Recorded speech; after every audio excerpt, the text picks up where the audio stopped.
একটা গুরুত্বপূর্ণ কথা শুনেন।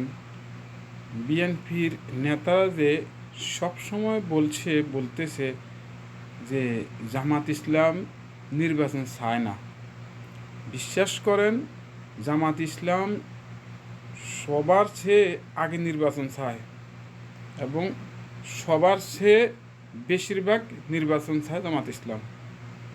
কিন্তু জামাত ইসলামের কথা হচ্ছে বিএনপির প্রতি যে নির্বাচন করো, ক্ষমতায় আসো, কোনো সমস্যা নাই, কিন্তু এমনভাবে আসো যাতে কইরা তোমাদের কোনো ভুল ত্রুটি ধইরা তোমাদেরকে ক্ষমতাচ্যুত না হইতে হয়।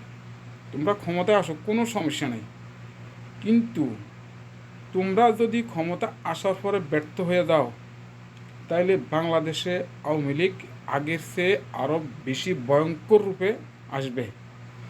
আর ওই সময় বিএনপি একদম দুর্বল হয়ে যাবে। আর বিএনপি যদি দুর্বল হয়ে যায় তাইলে বাংলাদেশের অন্যান্য সবগুলা দল দুর্বল হয়ে যাব, ঘুরে ফিরে আবার বাংলাদেশের রাজত্ব করবে আওয়ামী লীগ। বিশ্বাস করেন, যে একমাত্র জামাত ইসলাম এই জিনিসটা চায়।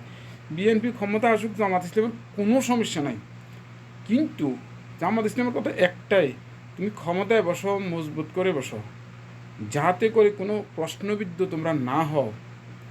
জামাত ইসলামরে যদি বাংলাদেশের মানুষ ভোট দেয় তো বাংলাদেশ জামাত ইসলাম ক্ষমতা আসবে, কিন্তু যদি বিএনপিকে ভোট দেয় বিএনপি ক্ষমতা আসবে, কোনো সমস্যা নেই।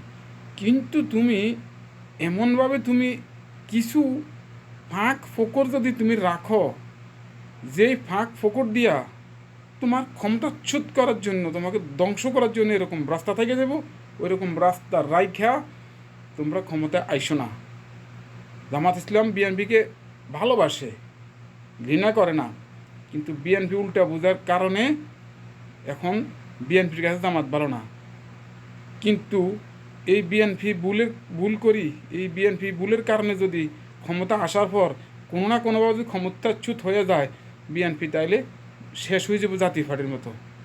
এই জন্য জামাত ইসলাম যা বুঝে বিএনপি তা বুঝে না।